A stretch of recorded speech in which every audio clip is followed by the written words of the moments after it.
নতুন ফিনান্সিয়াল মডেলে হবে বিপিএল, পরিচালনা করবে ইভেন্ট ম্যানেজমেন্ট কোম্পানি। 5 বছরের জন্য দেয়া হবে ফ্র্যাঞ্চাইজি। চাইলে দেশি কিংবা বিদেশি যে কেউ দল নিতে পারবেন, জানিয়েছে বিসিবি। এছাড়াও কয়েক ঘন্টার ম্যারাথন সভায় নেওয়া হয়েছে চমকপ্রদ আরও কিছু সিদ্ধান্ত। আসন্ন বিপিএল ঢেলে সাজাতে এবং বাণিজ্যিকভাবে সফল করতে মরিয়া BPL governing council.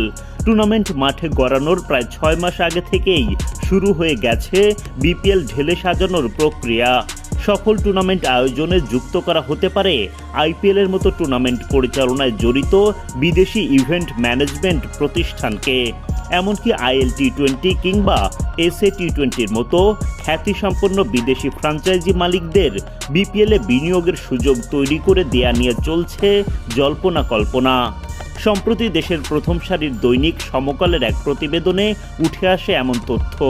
BPL governing কাউন্সিলের চেয়ারম্যান মাহবুবুল আনাম বলেন, বিপিএলের পুরো কাঠামো ঠিক করতে হবে।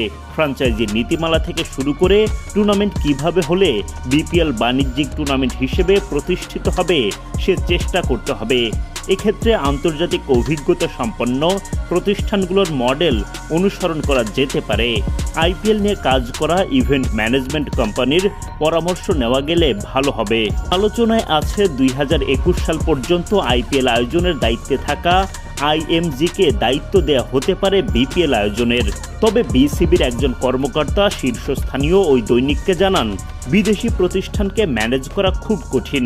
নিম্বাসের সাথে টিভি সত্ত্ব বিক্রির অভিজ্ঞতা ভালো না। আইএমজিকে বিপিএল আয়োজনের দায়িত্ব দেওয়া হলে সেটা ভালো না হওয়ার সম্ভাবনাই বেশি। বরং দেশি কোম্পানিকে দায়িত্ব দেয়া হলে চুক্তির অর্থ আদায়ের সুযোগ থাকবে। তবে ফ্র্যাঞ্চাইজি মালিকানা নিতে বিদেশি প্রতিষ্ঠিত বড় কোনো কোম্পানি আগ্রহী হলে সুযোগ দেয়া উচিত।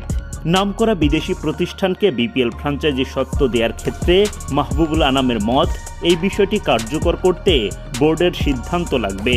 2012 সালে বাংলাদেশ প্রিমিয়ার লিগ বিপিএল চালুর পর এই টুর্নামেন্টের উন্মাদনা ছিল সর্বোচ্চ পর্যায়ে, কিন্তু সময় গড়ানোর সাথে সাথে যুক্ত হয় নানা বিতর্ক। শুরুর দিকে বিশ্বের সেরা টি-20 তারকারা আসতেন বিপিএল মাতাতে। এরপর টুর্নামেন্টের নানা অব্যবস্থাপনা, বিশেষ করে পেমেন্ট জটিলতায় ভালো মানের বিদেশি তারকাদের আগ্রহ কমে যায়। ফলে টুর্নামেন্ট হারায় তার জৌলুস। বর্তমান টি-20-র এই জামানায় ভালো করতে হলে বিপিএল এর মান বৃদ্ধির বিকল্প নেই। বিপিএল যেমন দেশে বাড়িয়ে দেয় ক্রিকেট উন্মাদনা, তেমনি আন্তর্জাতিক ক্রিকেটে পা রাখার আগেই তরুণ ক্রিকেটারদের জন্য দারুণ এক মঞ্চ। সঙ্গে আর্থিকভাবে দেশের ক্রিকেটের লাভবান হওয়ার সুযোগ তো থাকেই। প্রতিবারই টুর্নামেন্ট শুরুর আগে বিপিএল নিয়ে নানা আশার বাণী শোনা যায়।